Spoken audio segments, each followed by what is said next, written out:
Palamunin ka lang. Kung wala ako, paano ka? Palit tayo, ako sa bahay, ikaw magtrabaho. Ano kinapagod mo? Mas nakakapagod na sa trabaho. Buti ka pa nga nasa bahay lang, nagbabantay ng bata. Amad. Ilan lang yan sa mga masasakit na salita na naririnig ng isang asawang naiiwan sa bahay. Ilan lang yan sa mga bagay na kapag narinig mo na sa asawa ay para kang binubugbog sa sakit.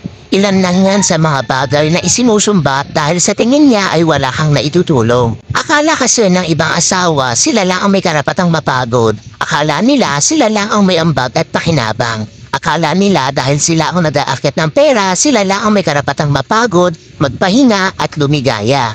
Well, FYI, parehong napapagod ang nagtatrabaho at ang nasa bahay. Huwag na sana nating sukapin kung sino ang mas pagod.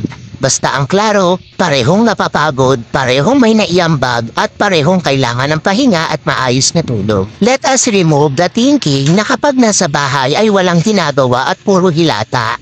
Tanggalin sana natin sa isip natin na porke nasa bahay hindi napapagod at palamunin lang. That is very wrong. Your spouse is your partner, not your slave.